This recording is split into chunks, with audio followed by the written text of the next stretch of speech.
വാർത്തകൾ വിശദമായി തന്നെ പരിശോധിക്കാം. CGP പ്രക്ഷോഭത്തിൽ പ്രതിരോധത്തിലായതോടെ വിദ്യാർത്ഥികളോട് അനുനയപ്പെട്ടും കോൺഗ്രസിനെ രൂക്ഷമായി വിമർശിച്ചും കേന്ദ്രമന്ത്രി JP നദ്ദ. CGP സമരത്തെ കോൺഗ്രസ് രാഷ്ട്രീയവൽക്കരിക്കുന്നു.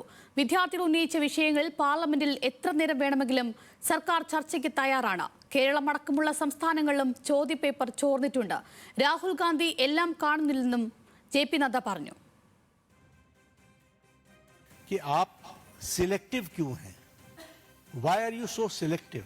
में बढ़ोतरी हो, एजुकेशन की क्वालिटी में बढ़ोतरी हो, स्टूडेंट्स को जस्टिस मिले, इसमें आपका इंटरेस्ट नहीं है. आप स्टूडेंट्स के विषयों को, डिमांड्स को लेकर के आप पॉलिटिकल माइलेज लेना चाहते हैं, राजनीतिक रोटियां सेकना चाहते हैं.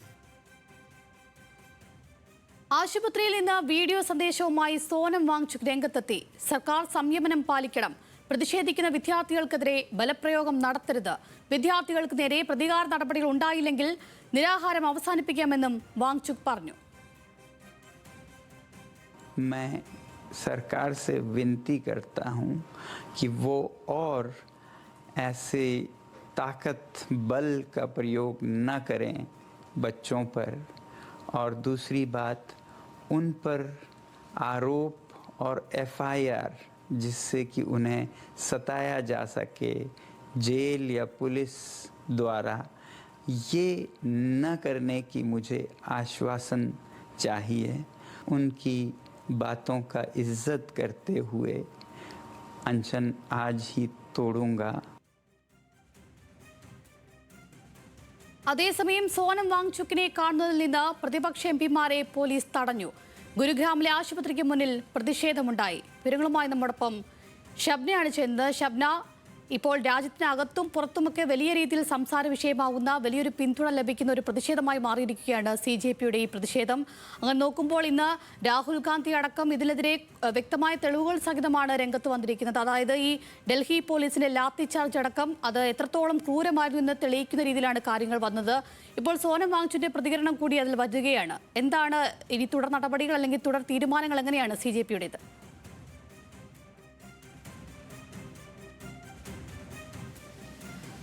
അഞ്ജലി, CGP ഏതായാലും സമരം ശക്തമായി തന്നെ മുന്നോട്ട് കൊണ്ടുപോകാൻ തീരുമാനിച്ചിരിക്കുന്നു എന്ന് തന്നെയാണ് ഇന്നും വിദ്യാർത്ഥികളുടെ പ്രതികരണത്തിൽ നിന്ന് നമുക്ക് മനസ്സിലാക്കാൻ സാധിക്കുന്നത്. കൂടുതൽ വിദ്യാർത്ഥികൾ ജന്തർ മന്ദിറിലേക്ക് ഇന്നും എത്തുന്ന കാഴ്ചയാണ് നമുക്ക് കാണാൻ കഴിഞ്ഞതും. കാരണം വിദ്യാർത്ഥികൾ ഒരടി പോലും പിന്നോട്ടില്ല എന്ന് ഉറച്ചു പറയുന്നു. വിദ്യാഭ്യാസ മന്ത്രി രാജിവെക്കുക എന്ന ആവശ്യത്തിൽ കുറഞ്ഞ് തങ്ങൾക്കൊന്നുമില്ല എന്നാണ് വിദ്യാർത്ഥികളുടെ പ്രതികരണം. ഏതായാലും ഈ പ്രതികരണങ്ങളും അതോടൊപ്പം തന്നെ ഈ പോലീസിന്റെ നരനായാട്ട അക്രമം, ഈ അക്രമത്തിനെതിരെ വ്യാപകമായ പ്രതിഷേധവും ഉയർന്ന സാഹചര്യത്തിലാണ് ഇപ്പോൾ കേന്ദ്രമന്ത്രി വാർത്താ സമ്മേളനം വിളിച്ചു ചേർത്തത്. കേന്ദ്രമന്ത്രിയുടെ വാർത്താ സമ്മേളനത്തിൽ നമുക്കറിയാം ഈ വിദ്യാർത്ഥി സമരത്തോട് അനുനയമായ ഒരു നീക്കവും അതോടൊപ്പം തന്നെ പ്രതിപക്ഷത്തെ ആക്രമിക്കുന്ന രീതിയിലുമാണ് ഈ വാർത്താ സമ്മേളനം അവസാനിച്ചത്. കാരണം പ്രതിപക്ഷം ഇന്ന് പലയിടങ്ങളിലും ഈ സമരം നടത്തുന്നു, അല്ലെങ്കിൽ ഈ സമരത്തിന് അനുകൂലമായ തീരുമാനം എടുക്കുന്നു. പക്ഷേ അത് ചില സെലക്റ്റീവാണ് സമരങ്ങൾ. കാരണം കേരളത്തിൽ ചോദ്യപേപ്പർ ചോർച്ച ഉണ്ടായി, PSC ചോദ്യപേപ്പർ ചോർന്നിട്ടുണ്ട്, തമിഴ്നാട്ടിൽ ചോദ്യപേപ്പർ ചോർന്നു, പശ്ചിമ ബംഗാളിൽ, അങ്ങനെ പല സംസ്ഥാനങ്ങളിലും ചോദ്യപേപ്പർ ചോർച്ച ഉണ്ടായിട്ടുണ്ട്. പക്ഷേ ഈ കോൺഗ്രസ് ഭരിക്കുന്ന സംസ്ഥാനങ്ങളിലടക്കം ചോദ്യപേപ്പർ ചോർച്ച ഉണ്ടായിട്ടും കോൺഗ്രസ് അതിൽ കൃത്യമായ നടപടി സ്വീകരിച്ചിട്ടില്ല, അല്ലെങ്കിൽ പ്രതിഷേധവുമായി രംഗത്ത് വന്നിട്ടില്ല. ഈ വിഷയത്തിൽ മാത്രം സെലക്റ്റീവായി പ്രതികരിക്കുന്നു, സർക്കാരിനെതിരെ രംഗത്ത് വരുന്നു തുടങ്ങിയ കാര്യങ്ങളാണ് ഇന്ന് ഉന്നയിച്ചത്. ഏതായാലും കേന്ദ്ര സർക്കാർ ഈ വിഷയത്തോട് അനുനയമായ സമീപനം സ്വീകരിക്കും. വിദ്യാർത്ഥികളുടെ കാര്യത്തിൽ അത്തരത്തിലുള്ള തീരുമാനം തന്നെയായിരിക്കും എന്നാണ് കേന്ദ്രമന്ത്രി ഇന്ന് പറഞ്ഞു വെക്കുന്നത്.